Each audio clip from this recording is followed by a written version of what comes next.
Hello students, ਅੱਜ ਆਪਾਂ ਕਰਾਂਗੇ ਆਫਿਸ ਦੇ ਇੰਪੋਰਟੈਂਸ ਆਫ ਆਫਿਸ MOP ਦੇ ਲੈਕਚਰ 'ਚ ਜੋ ਆਪਣਾ +1 ਕਮਰਸ ਦਾ ਲੈਕਚਰ ਹੈ। ਹੁਣ ਆਫਿਸ ਦੀ ਕੀ ਇੰਪੋਰਟੈਂਸ ਹੁੰਦੀ ਹੈ। ਸਭ ਤੋਂ ਪਹਿਲਾਂ ਆਪਣੇ ਕੋਲ ਪੁਆਇੰਟ ਆਉਂਦਾ ਹੈਲਪ ਟੂ ਕੋਆਰਡੀਨੇਸ਼ਨ ਦਾ ਮਤਲਬ ਹੁੰਦਾ ਆਪਸ 'ਚ ਤਾਲਮੇਲ ਹੋਣਾ। Setting and achieving the goals of the organization is not the task of the any one department and individual employees। मतलब अपना कल्ला यही गोल ਹੁੰਦਾ कि ਆਪਾਂ ਨੇ ਇੱਕ ਟਾਸਕ ਕੰਪਲੀਟ ਕਰਨਾ ਇੱਕ ਡਿਪਾਰਟਮੈਂਟ ਜਾਂ ਆਪਣੇ ਤੋਂ ਨਾਲ ਜੋ ਜੁੜੇ ਹੋਏ ਡਿਪਾਰਟਮੈਂਟ ਨੇ ਉਹਨਾਂ ਦੇ ਨਾਲ। ਬਟ ਆਪਣਾ ਇੱਕ ਮੋਟਿਵ ਇਹ ਵੀ ਹੁੰਦਾ ਰਾਜੇ ਕਿ ਆਪਾਂ ਨੇ ਆਪਸ ਦੇ ਵਿੱਚ ਕੀ ਇੱਕ ਕੋਆਰਡੀਨੇਸ਼ਨ ਬਣਾਉਣੀ ਪੈਂਦੀ ਹੈ, ਜਿਹਦੇ ਨਾਲ ਕੀ ਹੁੰਦਾ ਕਿ ਆਪਣੇ ਆਫਿਸ 'ਚ ਵੱਧੋ ਵੱਧ ਅਸੀਂ ਗੋਲਸ ਨੂੰ ਲੈ ਸਕੀਏ। It required complete the harmony among the various department, production, finance, personal purchase, ਜਿੰਨੇ ਵੀ ਡਿਪਾਰਟਮੈਂਟ ਨੇ ਹਰ ਇੱਕ ਡਿਪਾਰਟਮੈਂਟ ਦੇ ਵਿੱਚ ਕੀ ਹੋਣਾ ਚਾਹੀਦਾ, ਸਾਡਾ ਵਧੀਆ ਕੋਆਰਡੀਨੇਸ਼ਨ ਹੋਣਾ ਚਾਹੀਦਾ ਹੈਗਾ।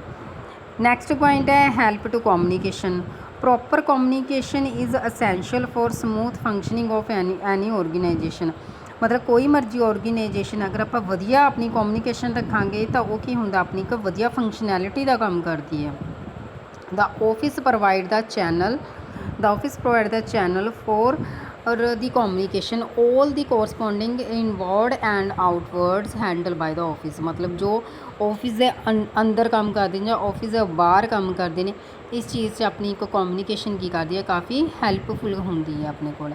ਦੈਨ ਆਪਣੇ ਕੋਲ ਹੋਰ ਵੀ ਕਈ ਪੁਆਇੰਟਸ ਆਉਂਦੇ ਨੇ। Provide the information to government. ਆਪਣੇ ਕੋਲ ਪੁਆਇੰਟ ਹੈਗਾ business today required to complete the various laws and regulations. ਵੀ ਆਪਾਂ ਨੂੰ ਮਤਲਬ ਵਧੀਆ ਆਪਣੇ ਕੋਲ ਕਾਨੂੰਨ ਬਣੇ ਹੋਏ, ਰੈਗੂਲੇਸ਼ਨਸ ਬਣੇ ਹੋਏ ਨੇ। Office keep the liaison with the various government department agencies. Various returns and statement have to be send to the government department.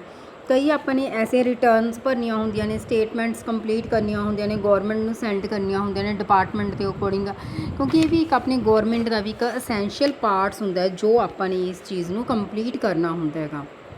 The office supplies all type of information required by the government. ਜਿਸ ਚੀਜ਼ ਦੀ government ਨੂੰ ਲੋੜ ਪੈਂਦੀ ਹੈ ਉਹ ਸਾਰੀਆਂ information ਕੀ ਕਰਦੇ ਨੇ, ਸਪਲਾਈ ਕਰਦੇ ਨੇ ਇੱਕ ਆਰਗੇਨਾਈਜੇਸ਼ਨ, ਇੱਕ office. Importance for the share holders ਇਹ ਵੀ ਕੀ ਕੰਮ ਕਰਦੇ ਆ। Share holders are informed that the companies meeting and payment of dividend. ਮਤਲਬ ਜੋ ਕੰਪਨੀ ਦੀ ਮੀਟਿੰਗ ਵਗੈਰਾ ਹੁੰਦੀ ਹੈ ਜਾਂ ਫਿਰ ਉਹਨਾਂ ਦੇ ਜੋ ਵੀ ਸ਼ੇਅਰ ਹੋਲਡਰ ਹੁੰਦੇ ਨੇ ਉਹ ਸਾਰੇ ਕੀ ਕਰਦੇ ਨੇ, ਆਪਸ 'ਚ ਡਿਵਾਈਡੈਂਟ ਹੁੰਦੇ ਨੇ ਇਹਨਾਂ ਦੀ। The information regarding the share certificate transfer of shares is also sent by the office. All kind of queries ਦਾ ਮਤਲਬ ਹੁੰਦਾ ਜਿੰਨੀਆਂ ਵੀ ਤਰ੍ਹਾਂ ਦੀਆਂ ਆਪਣੇ ਕੋਲ ਕੁਐਸ਼ਨਿੰਗ ਹੋਏਗੀ share holder the from share holder ਤੋਂ, ਉਹ ਸਾਰੀਆਂ ਕਿਊਰੀਜ਼ ਆਪਾਂ ਨੇ ਕੀ ਕਰਨੀਆਂ ਨੇ, ਕੰਪਲੀਟ ਕਰਨੀਆਂ ਨੇਗੀਆਂ। Provide the service in formulating and executive policies. ਜੋ ਆਪਣੀਆਂ ਪੋਲਿਸੀਜ਼ ਤਿਆਰ ਕੀਤੀਆਂ ਗਈਆਂ ਨੇ ਇੱਕ ਆਫਿਸ ਦੇ ਨਾਲ ਰਿਲੇਟਡ, ਇੱਕ ਆਰਗੇਨਾਈਜੇਸ਼ਨ ਦੇ ਨਾਲ ਰਿਲੇਟਡ ਜੋ ਪੋਲਿਸੀਜ਼ ਤਿਆਰ ਕੀਤੀਆਂ ਗਈਆਂ ਨੇ ਉਹਨਾਂ ਨੂੰ ਆਪਾਂ ਨੇ ਵਧੀਆ ਸਰਵਿਸ ਪ੍ਰੋਵਾਈਡ ਕਰਨੀ। Regarding the new laws and rules of government to be given the related department. ਜੋ ਗੌਰਮੈਂਟ ਦੇ ਦੁਆਰਾ ਲਾਜ਼ ਅਤੇ ਰੂਲਸ ਸਾਡੇ ਲਈ ਸੈੱਟ ਕੀਤੇ ਗਏ ਨੇ ਉਹਨਾਂ ਰੂਲਸ ਦੇ ਅਕੋਰਡਿੰਗ ਅਸੀਂ ਆਪਣੇ ਡਿਪਾਰਟਮੈਂਟ ਨੂੰ ਕੀ ਕਰਨਾ ਹੈਗਾ, ਵਧੀਆ ਐਗਜ਼ੀਕਿਊਟਿਵ ਪੋਲਿਸੀਜ਼ ਪ੍ਰੋਵਾਈਡ ਕਰਨੀਆਂ ਨੇਗੀਆਂ। New research in the work producers and change the government policies. ਨਵੇਂ ਵਰਕ ਰਿਸਰਚ ਹੋ ਰਹੇ ਨੇ ਜਾਂ ਨਵੀਆਂ ਪੋਲਿਸੀਜ਼ ਚੇਂਜ ਹੋ ਰਹੀਆਂ ਨੇ ਗੌਰਮੈਂਟ ਦੀਆਂ, ਉਹਨਾਂ ਦੇ ਅਕੋਰਡਿੰਗ ਵੀ ਆਪਾਂ ਨੇ ਕੀ ਕਰਨਾ, ਵਰਕ ਕਰਨਾ ਹੈਗਾ। Importance for the general public ਲਈ ਵੀ ਕੀ ਕਰਦੇ ਨੇ, ਇੱਕ ਆਫਿਸ ਦਾ ਕੰਮ ਕਰਦੇ ਨੇ ਕਿ ਇੱਕ ਜਨਰਲ ਆਮ ਜਨਤਾ ਹੈਗੇ the business now is a days act as a social institutes. It has to attend the general public to inform the public about objective and policies of the business. ਆਪਣੇ business ਦੇ ਬਾਰੇ, ਆਪਣੇ policies ਦੇ ਬਾਰੇ ਜੋ public ਹੈ ਉਹਨਾਂ ਨੂੰ ਆਪਾਂ ਨੇ ਉਸ ਚੀਜ਼ਾਂ ਦਾ ਦੱਸਣਾ, ਉਹਨਾਂ ਨੂੰ ਵਧੀਆ ਇਨਫੋਰਮੇਸ਼ਨ ਦੱਸਣੀ ਤਾਂ ਜੋ ਕਿ ਸਾਡਾ ਬਿਜ਼ਨਸ ਵੱਧੋ ਵੱਧ ਗੇਨ ਪਾਵਰ ਦੇ ਵਿੱਚ ਆ ਸਕੇ। Help to employees. ਜੋ ਸਾਡੇ ਅੰਡਰ ਇੱਕ ਇੰਪਲਾਈਜ਼ ਕੰਮ ਕਰਦੇ ਨੇ ਉਹਨਾਂ ਦੀ ਵੀ ਵੱਧੋ ਵੱਧ ਆਪਣੇ ਹੈਲਪ ਕਰਨੀ ਇੱਕ ਆਫਿਸ ਦੇ ਤੌਰ 'ਤੇ। Office provide the service to employees. Office ਹੈ ਇੱਕ ਉਹ ਸਰਵਿਸ ਪ੍ਰੋਵਾਈਡ ਕਰਦੇ ਆ ਇੰਪਲਾਈਜ਼ ਨੂੰ by giving the information regarding their salaries. ਉਹਨਾਂ ਦੀ ਸੈਲਰੀ ਨਾਲ ਰਿਲੇਟਡ ਕੋਈ ਇਨਫੋਰਮੇਸ਼ਨ ਪ੍ਰੋਵਾਈਡ ਕਰਕੇ, ਡਿਡਕਸ਼ਨ ਕਰਕੇ, ਪ੍ਰੋਵੀਡੈਂਟ ਕਰਕੇ, ਫੰਡ ਕਰਕੇ, ਬੈਲੈਂਸ ਕਰਕੇ, ਲੀਵ ਡਿਊਜ਼ ਜੋ ਛੁੱਟੀਆਂ ਬਾਕੀ ਹੁੰਦੀਆਂ ਨੇ ਜਾਂ ਛੁੱਟੀਆਂ ਅਵੇਲੇਬਲ ਜੋ ਛੁੱਟੀਆਂ ਹੁੰਦੀਆਂ ਨੇ, ਜੋ ਵੀ ਸਾਡੇ ਇੰਪਲਾਈਜ਼ ਹੁੰਦੇ ਨੇ ਉਹਨਾਂ ਦੀ ਵੱਧੋ ਵੱਧ ਆਪਾਂ ਨੇ ਕੀ ਕਰਨੀ ਹੈ, ਹੈਲਪ ਕਰਨਾ, ਉਹਨਾਂ ਨੂੰ ਸਰਵਿਸ ਪ੍ਰੋਵਾਈਡ ਕਰਨੀ। It is and the office which keep the record of worker attendance. ਜੋ ਇੱਕ ਆਫਿਸ ਹੁੰਦਾ ਹੈ, ਆਪਣੇ ਅੰਡਰ ਜੋ ਵੀ ਵਰਕਰਸ ਕੰਮ ਕਰ ਰਹੇ ਨੇ, ਜੋ ਵੀ ਸਟਾਫ ਮੈਂਬਰ ਕੰਮ ਕਰਦੇ ਨੇ, ਇੱਕ ਉਹਦਾ ਰਿਕਾਰਡ ਵੀ ਤਿਆਰ ਕਰਨਾ ਆਪਾਂ ਨੇ। ਰਿਕਾਰਡ ਦੇ ਵਿੱਚ ਕਿਵੇਂ ਕਿ ਆਪਾਂ ਉਹਨਾਂ ਦੀ ਪ੍ਰੋਪਰ ਅਟੈਂਡੈਂਸ ਲਗਾਉਣੀ, payment, wages, calculation of overtime, ਕਿੰਨਾ ਟਾਈਮ ਸਪੈਂਡ ਕਰਦੇ ਨੇ। If is the proper record are kept in employed are inform about any change in the law. ਜਿਵੇਂ ਵੀ ਕੋਈ ਲਾ ਜਾਂ ਗੌਰਮੈਂਟ ਦੇ ਕੋਈ ਵੀ ਰੂਲਸ ਚੇਂਜ ਹੁੰਦੇ ਨੇ, ਉਹਦੇ ਅਕੋਰਡਿੰਗ ਉਹਨਾਂ ਨੂੰ ਆਪਾਂ ਚੇਂਜ ਕਰ ਸਕੀਏ। ਨੈਕਸਟ ਪੁਆਇੰਟ ਹੈ information centre. Office is considered as a memory of the business. It is an office where all type of information is received, record, arranged and preserved to management. Means ਆਪਣੇ ਕੋਲ ਇੱਕ office ਐਸਾ work ਹੁੰਦਾ ਹੈ, ਐਸਾ centre ਹੁੰਦਾ ਜਿੱਥੇ ਆਪਣੇ ਕੋਲ ਸਾਰੀ ਤਰ੍ਹਾਂ ਦੀ ਇਨਫੋਰਮੇਸ਼ਨ ਕੀ ਮਿਲ ਜਾਂਦੀ ਹੈ, ਈਜ਼ੀਲੀ ਅਵੇਲੇਬਲ ਹੋ ਜਾਂਦੀ ਹੈ। ਫॉर्म बेसिस ऑफ प्लैनिंग, ऑर्गेनाइजेशन, डायरैक्टिंग करनी, कंट्रोलिंग करनी, ये सारी चीज़ की करती है, मायने रखती है।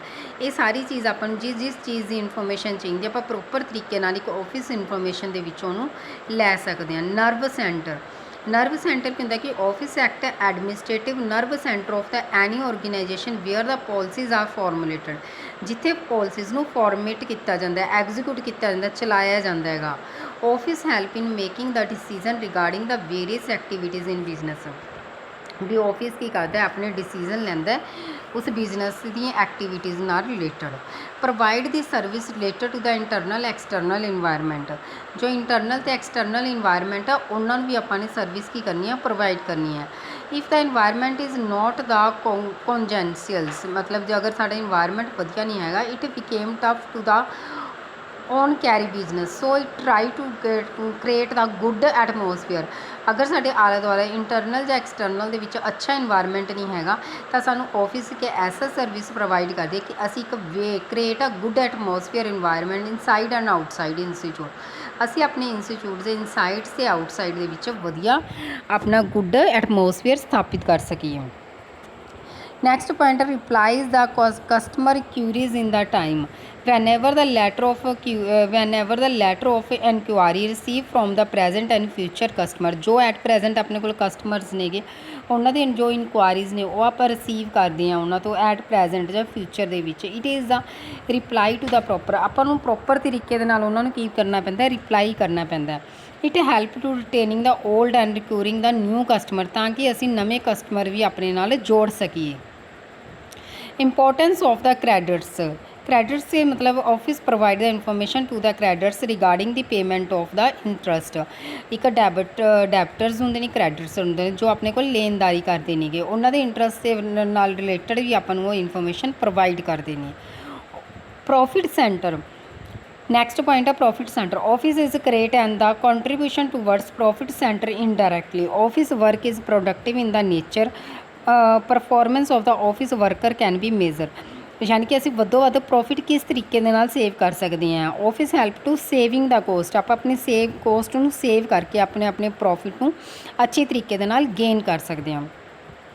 Help to control the business operations, ਮਤਲਬ ਬਿਜ਼ਨਸ ਦੇ ਨਾਲ ਰਿਲੇਟਡ ਸਾਡੇ ਜੋ ਆਪਰੇਸ਼ਨਸ ਹੋ ਰਹੇ ਨੇ ਉਹਨਾਂ ਨੂੰ ਵੀ ਕਰਨਾ, ਆਪਾਂ ਨੇ ਹੈਲਪ ਲੈਣੀ ਉਹਨਾਂ ਦੀ। ਜਿਹਦੇ ਨਾਲ ਪੁਆਇੰਟ ਹੈ ਮੇਜ਼ਰਿੰਗ ਦਾ ਐਕਚੁਅਲ ਪਰਫੋਰਮੈਂਸ ਰੈਗੂਲਰ ਇੰਟਰਨਲ ਦੇ ਵਿੱਚ, ਰੈਗੂਲਰ ਆਪਾਂ ਨੇ ਇੰਟਰਨਲ ਦੇ ਵਿੱਚ ਇੱਕ ਸਰਵਿਸ ਪ੍ਰੋਵਾਈਡ ਕਰਨੀ। ਕੰਪੈਰੀਜ਼ਿੰਗ ਦਾ ਐਕਚੁਅਲ ਪਰਫੋਰਮੈਂਸ ਦੇ ਨਾਲ ਕੰਪੈਰੀਜ਼ਨ ਕਰਕੇ ਦੇਖਣਾ। Beyond deviation beyond of the tolerance limit when the reason for the same. ਅਗਰ ਸਾਡੇ ਕੋਲ ਰੀਜ਼ਨ ਸੇਮ ਹੈ ਤਾਂ ਅਸੀਂ ਉਸਨੂੰ ਚੇਂਜ ਕਰ ਦੇਣਾ, ਕਿਸੇ ਵੀ ਤਰ੍ਹਾਂ ਦੇ ਨਾਲ ਸਹਿਮਤ ਕਰ ਦੇਣਾ। ਇਹਨਾਂ ਸਾਰੀਆਂ ਚੀਜ਼ਾਂ ਨੇ ਕਿ ਆਪਾਂ ਵੱਧੋ ਵੱਧ ਪ੍ਰੋਫਿਟ ਲੈ ਸਕੀਏ। ਲਾਸਟ ਪੁਆਇੰਟ ਆਪਣੇ ਕੋਲ makes and receive the payment in a time. ਜੋ ਆਪਣੇ ਨਾਲ ਰਿਲੇਟਡ, ਜੋ ਆਪਣੇ ਆਫਿਸ ਨਾਲ ਰਿਲੇਟਡ ਕੰਮ ਹੈਗਾ, ਆਪਾਂ ਵਧੀਆ ਤਰੀਕੇ ਦੇ ਨਾਲ ਇਨਫੋਰਮੇਸ਼ਨ ਫਾਈਨੈਂਸ਼ੀਅਲ ਤਰੀਕੇ ਦੇ ਉੱਪਰ ਵੀ ਆਪਾਂ ਨੂੰ time to time payment receive ਕਰ ਸਕੀਏ। It help the finance and sales department doing their jobs. It make the payment to supplies in the time.